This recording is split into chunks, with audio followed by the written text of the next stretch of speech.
On today's Woodfired workshop, we're making this fantastic tomato bread.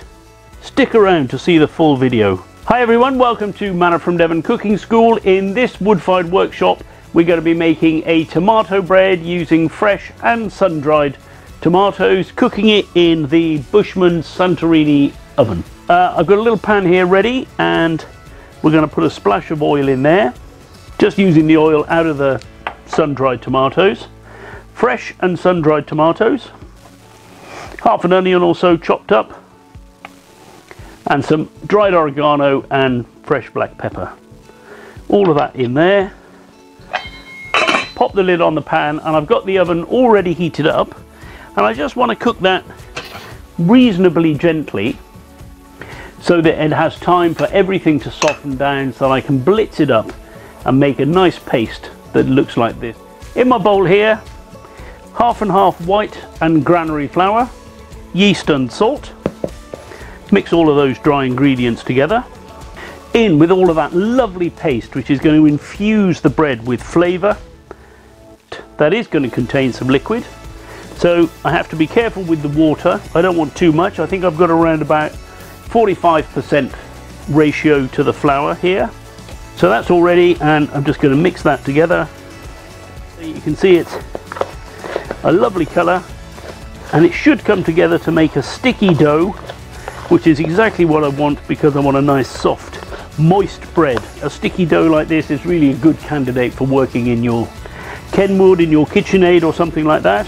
I'm going to persevere and do it on the bench here, and I just want to work this for 5 to 10 minutes until it kind of comes together nicely, gain some strength. I'm not being tempted to add more flour because I really don't want to dry it out. Just sliding my fingers underneath it to break the seal on the table, lifting it up, flicking the underside away, giving it a little stretch. So I'm homogenizing the ingredients by pulling it every which way.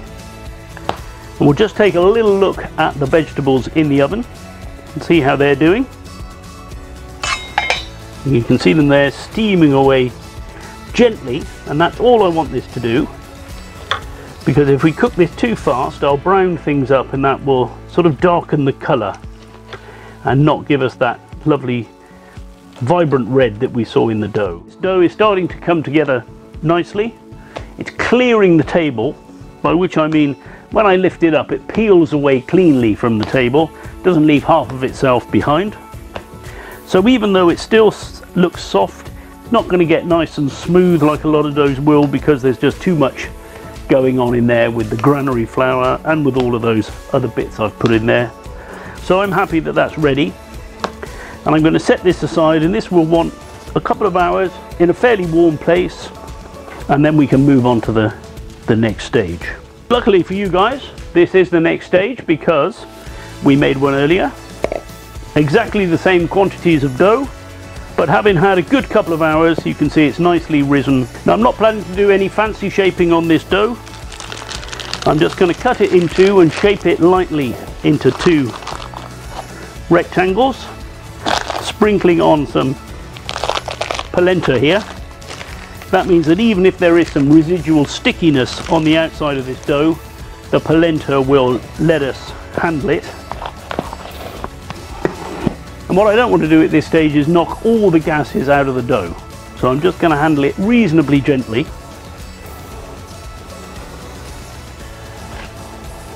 Chop it more or less into two. And then I'm going to fold it into shape, just bringing the edges in, flattening it down a little bit, making sure it's not stuck to the table at all at any time. I'm going to do exactly the same with this one, and these are making what is usually described as a paver or a pave. So it should look like an old paving stone from a cobbled street. Beautiful. Now, because I haven't really given those a hard knocking back, I don't have to let them completely rise again.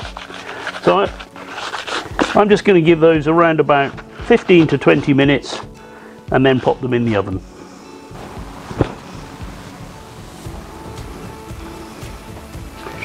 So whilst those are resting, let's just take another look at the vegetables. So we can see those are sizzling away very happily, getting nice and soft now. Maybe I'll just give them another 5 minutes. But we can also, whilst we're here, have a look at the oven. So I've preheated the oven for a little bit over an hour, just gently kind of heating. I haven't done anything crazy. In the Bushman Santorini here, I've got this really useful thermometer underneath the floor, a couple of inches underneath the floor, and that's really acting as my battery monitor. It's showing me how much heat I've got stored in the mass of the oven. And at the moment it's telling me a lot more than this thermometer, which, because I've got the door open, cold air is drifting over this thermometer, keeping it looking nice and cool. So that looks like the oven is too cold.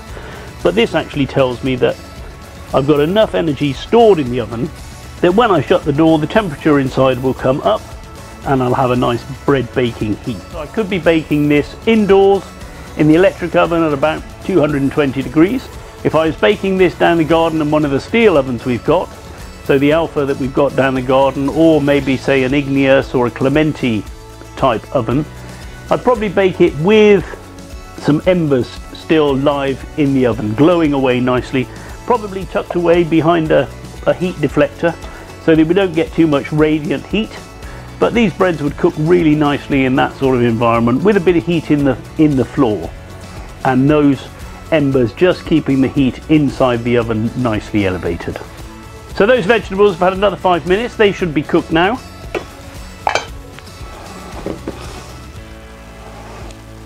All really nice and soft. Fantastic smell, by the way. And those can go away and be blitzed up, ready to put into another bread, or even perhaps make a pasta sauce. So just to finish getting the oven ready, I'm going to put a little pan of boiling water inside the oven. That's going to create a nice lot of humidity. And I'm going to sit the door on the oven and allow the heat inside there to recover before we pop the breads in. So now the heat from the oven itself, the mass of the oven, is coming back into the chamber, heating the air in the chamber, which is now still because I've isolated the flue, closed the door nice and tight. Our breads have now had a good 15 minutes to recover. I can see that they are risen. I've had the door on the oven for 10 or 15 minutes, so the temperature inside there now should be fine.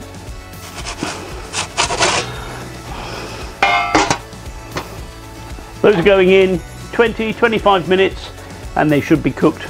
We'll come back and have a look in a minute. In the meantime, if you enjoy these videos and find them useful, please subscribe to our YouTube channel. Give us a thumbs up, and if you've got any questions at all about anything to do with wood-fired ovens or bread making, put it in the comments below and we will get back to you.